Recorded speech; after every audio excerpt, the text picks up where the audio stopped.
Bismillahirrahmanirrahim. Alhamdulillahirabbil alamin. Alladzi tafaddala bitanzili kitabin karim.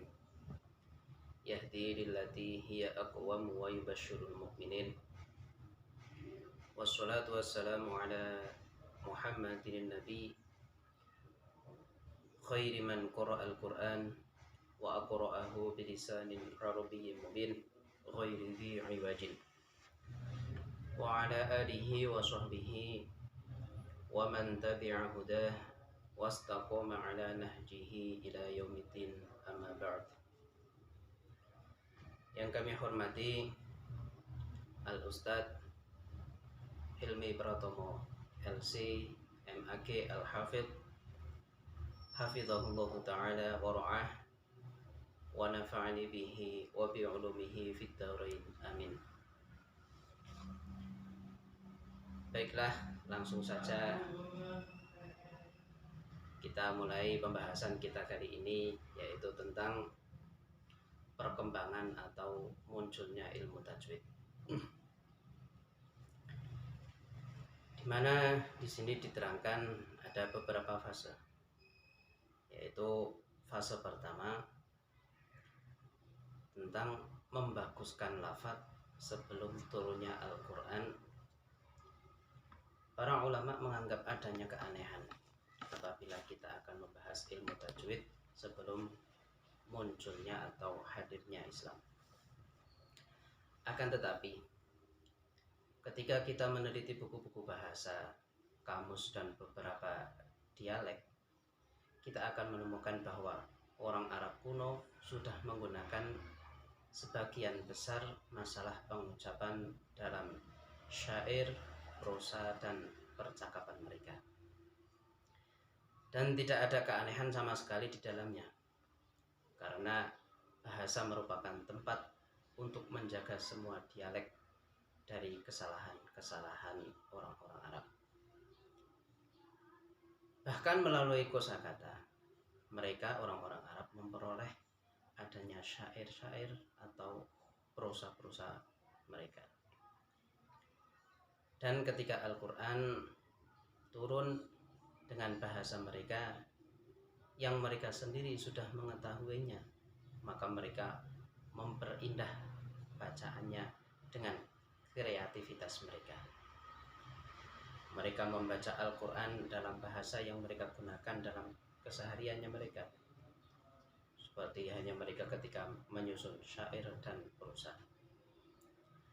Jelas di sini bahwa mencakup beberapa fenomena pengucapan lazim pada waktu itu, seperti halnya idgham, ishmam, mad, iqlab, imalah, tashil, ikhfa, dan lain-lain. Jelas bahwa fenomena pengucapan ini diatur dalam cakupan beberapa ilmu tajwid. Akan tetapi orang-orang Arab di masa lalu tidak menamai fenomena pengucapan dengan istilah-istilah yang kita gunakan sekarang. Akan tetapi sudah berlaku pada lidah mereka atau lisan mereka pengucapan yang fasih. Bahkan saya tidak menemukan peneliti yang merujuk pada masalah ini kecuali beliau Dr. Ghanim Quduri Al-Hamdi. Beliau pernah mengatakan, ketika ulama bahasa Arab awal menuliskan kaidah aturan bahasa Arab dan menyamakan pada 4 aturan, yaitu aturan shorof, nahwu, dan beberapa petunjuk. Mereka bersandar pada kata-kata orang Arab dan memurnikan kaidah-kaidah atau aturan-aturan tersebut, dan mereka juga bersaksi dengan kata-kata mereka dengan menggunakan syair, prosa, dan dialek mereka sendiri. Di antara cakupan kaidah-kaidah atau aturan tersebut ialah sesuatu yang berhubungan dengan susunan ucapan terhadap bahasa Arab. Memang mereka tidak menemukan sesuatu yang berhubungan dengan susunan ucapan bahasa dari mereka sendiri, seperti dalam pembukuan kaidah nahwu dan shorof. Akan tetapi mereka bersandar pada kata-kata orang Arab terdahulu yang sudah membuktikan adanya kaidah-kaidah tersebut atau ucapan-ucapan tersebut. Maka pantas sekali apabila mendatangkan beberapa contoh praktis untuk penggunaan fenomena pengucapan oleh orang-orang Arab pada masa sebelum Islam atau sebelum hadirnya Islam, seperti dalam syair atau prosa mereka. Yang demikian dilakukan dengan cara memeriksa kitab-kitab, kamus, bahasa, dan dialek. Baiklah, di sini kami akan membatasi diri untuk menyajikan beberapa fenomena kejadian, karena apabila diterangkan lebih lanjut nanti takut terlalu panjang. Untuk yang pertama kita akan membahas tentang idgham. Banyak sekali munculnya idgham pada syair Arab sebelum hadirnya Islam, terutama pada 7 mu'allaqat atau syair yang disyairkan oleh seorang penyair terkenal, yaitu yang bernama Imrul Qais, atau orang banyak menyebutnya dengan nama Laila Majnun. Insya Allah sudah banyak yang mengenalnya.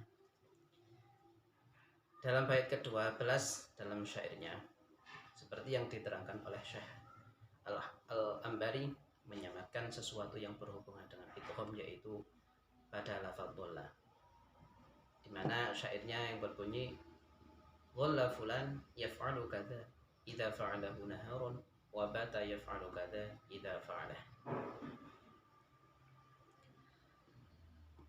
Orang-orang Arab mengatakan bahwa bayangan seseorang melakukan pekerjaan ini dan itu ketika seseorang itu mengerjakan pada siang hari, maka bayangannya akan muncul pada malam hari. Begitu pula sebaliknya, ketika melakukan pada malam hari, bayangnya akan muncul pada siang hari. Oke, kita fokus pada lafaz dhalla. Lafaz dhalla tersebut mengikuti wazan fa'ala. Asluhu dholala, dhola yadhilu, mengikuti wazan yaf'ilu. Asalnya dari lafaz dhola yadhilu, karena orang Arab benci apabila ada dua huruf hidup yang satu jenis saling berdekatan, maka mereka menghubungkan harokat huruf yang pertama kemudian mengidghamkannya kepada huruf yang kedua. Yang kedua ada hamzah atau tashil. Syekh Ibnul Ambari menyebutkan bahwa di antara orang-orang Arab ada yang memudahkan pengucapan hamzah seperti dalam lafaz amba'a, seperti dalam contoh syair Tambihan Husun atau benteng kewaspadaan. Beliau mengutip kata-kata Abu Ubaidah, yaitu menunjukkan bahwa orang Arab meninggalkan 3 huruf yang asalnya hamzah, yaitu lafaz an-nabi. Pada lafaz an-nabi itu asalnya ambija'a atau amba'a, atau yang mengkhabarkan tentang Allah Subhanahu wa ta'ala. Ada lagi pada lafaz al-khobiyah yang diambil dari lafaz khoba'at, dan lafaz daru'a yang artinya telah menciptakan makhluk. Tetapi orang-orang Arab ada sebagian yang tetap menggunakan lafaz an-nabi dan bahkan keluar dari hukum asalnya. Pembahasan yang ketiga yaitu tentang ibdal. Ibdal berlaku fenomena ibdal dalam syair-syair Arab sebelum Islam, khususnya pada 7 mu'allaqah, seperti ucapan Tofah bin Al-Abdi pada bait mu'allaqahnya yang berbunyi wa qala daruhu innama naf'uha lah wa illa tarutu wa fi riwayatin taqufu qasyal baqi yazdadi. Itu contoh ibdal. Yang selanjutnya, pembahasan yang selanjutnya yaitu tentang imalah wal fatah. Imalah ialah memiringkan fathah kepada kasroh, alif kepada ya. Imalah sendiri merupakan ciri bahasa suku Arab Timur atau Najd. Sedangkan fathah adalah satu ciri bahasa Arab di Jazirah Arab atau Hijaz. Fathah dan imalah adalah salah satu fenomena pengucapan yang berlaku dalam bahasa Arab, seperti halnya ilmu tajwid yang berlaku dalam masalah bacaan. Imam Sibawayh sendiri menguatkan fenomena imalah ini dalam kitabnya. Beliau menyebutkan apa yang diimalahkan oleh orang Arab dari kata-katanya, dan hal ini menegaskan bahwa imalah merupakan pengembangan terhadap kata-kata orang Arab terdahulu sebelum adanya teks Al-Quran. Yang selanjutnya ada fase kedua. Fase kedua ini membahas tentang talaqi dan musyafahah setelah turunnya nas Al-Quran. Bahasa Arab yang digunakan atau diucapkan oleh lisan-lisan sahabat Nabi SAW itu memang dari dulu sudah fasih. Mereka mengandalkan kemampuan bahasa mereka. Demikian juga mereka membaca Al-Quran sesuai dengan apa yang mereka peroleh dari Rasulullah SAW dan para imam setelahnya. Seiring dengan perkembangan zaman, bertemunya orang-orang Arab dengan orang-orang Islam lainnya di daerah-daerah, nah yang inilah memunculkan atau menyebabkan tanda-tanda kesalahan dalam pengucapan bahasa Arab dan pembacaan Al-Quran.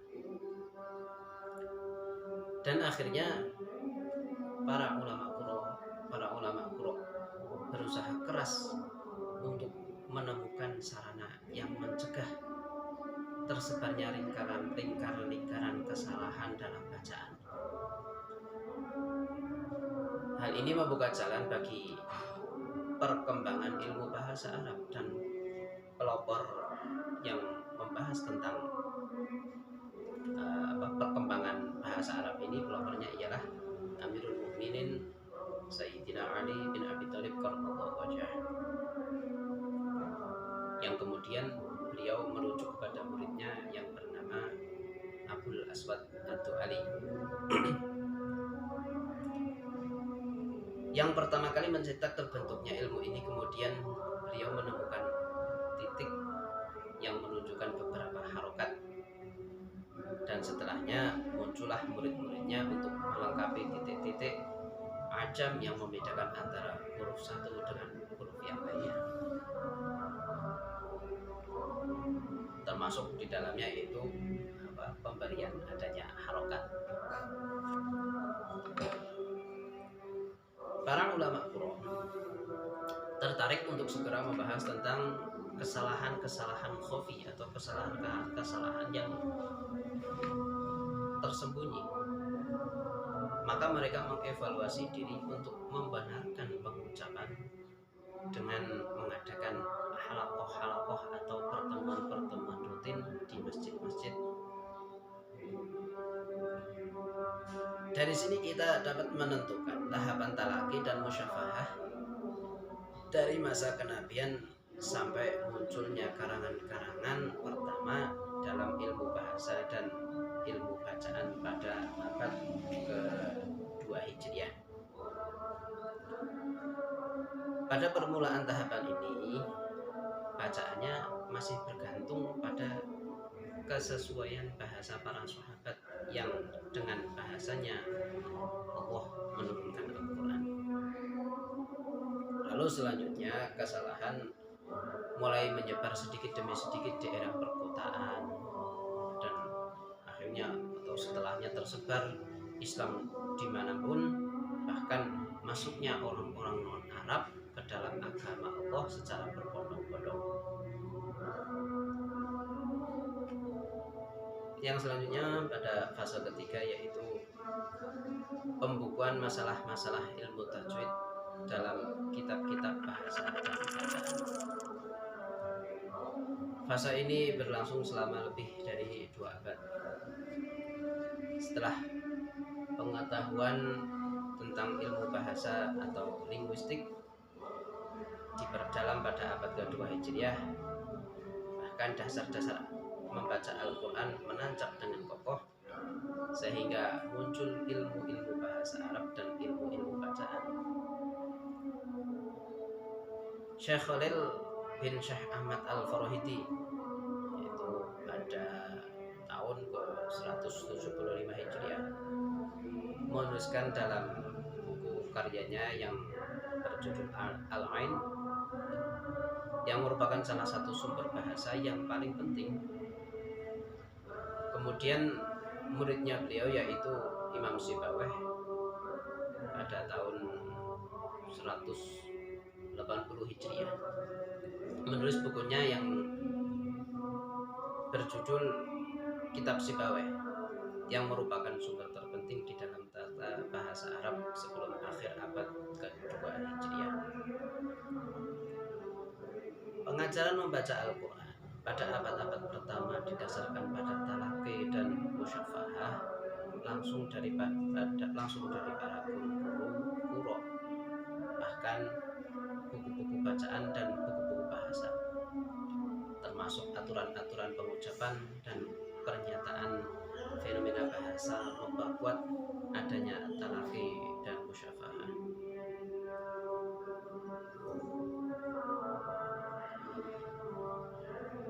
Yang selanjutnya adalah fase keempat, di mana fase keempat ini munculnya kitab-kitab mandiri atau kitab-kitab yang spesifik membahas tentang ilmu tajwid. Setelah kemajuan ilmu pengetahuan yang disaksikan oleh dunia Islam pada abad kedua dan ketiga Hijriah pada tatanan ilmu bahasa dan tatanan ilmu bacaan, untuk memperkokoh keyakinan di kalangan para ulama qiraah tentang perlunya persoalan-persoalan pengucapan yang berhubungan dengan pembacaan Al-Quran dengan kitab-kitab khusus. Terlepas dari buku-buku bahasa dan bacaan, pada abad keempat Hijriah menjadi saksi lahirnya ilmu baru yang berkaitan dengan ilmu yang mempelajari tentang keluarnya huruf, sifat huruf, dan hukum-hukum susunannya. Disebutlah dengan istilah tajwid. Tetapi melalui periode waktu sampai ditetapkannya pada nama ini.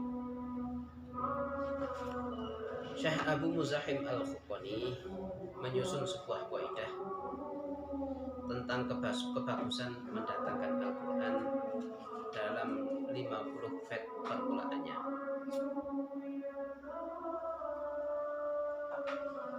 Beliau mengatakan, aku maqalan mu'ajiban liulil hajar wala fakhra innal fakhra yad'u ilal kibar.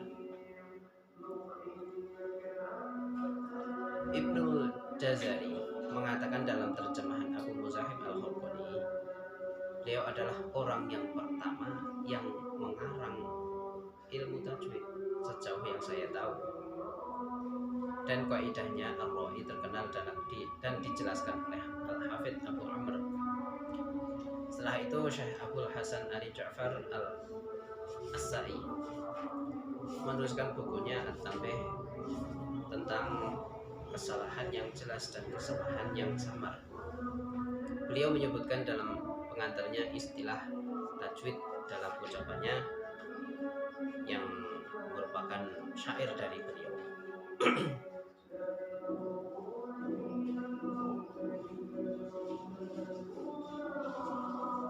Untuk yang selanjutnya pada fase kelima.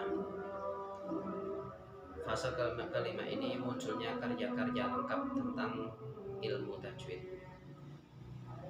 Pada abad kelima Hijriah menyaksikan munculnya karangan-karangan tentang ilmu tajwid secara lengkap yang memberikan ciri-ciri tentang ilmu ini, bahkan menentukan topiknya dan membahas semua masalah pengucapan yang berhubungan dengan Al-Quran. Yang paling terkenal dari karyanya ini adalah yaitu Ar-Ri'ayah li Tajwidil Qiraah wa Tahqiqi Lafdhit Tilawah, karya Syekh Maki bin Abi Thalib Al-Qaisi, dan merupakan ensiklopedi tajwid terbesar yang dituliskan pada abad ke-5 Hijriah. Penulis mengatakan dalam pengantarnya, dan saya tidak tahu bahwa salah satu pelopor mendahului saya dalam penulisan buku ini. Tidak pula berbentuk jamak seperti apa yang dikumpulkan di dalamnya, dan sifat-sifat huruf, judul dan artinya maupun dari apa setiap hurufnya mengikuti dari lafaz-lafaz kitab Allah dan peringatan tentang memperbaiki lafaz Al-Quran dan menghafalkannya ketika membacanya.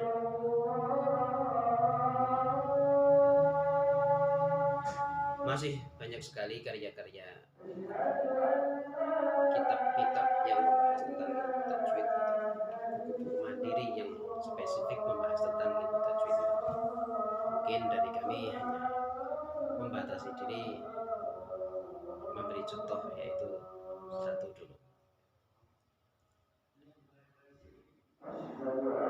Baiklah, untuk yang selanjutnya itu kesimpulan.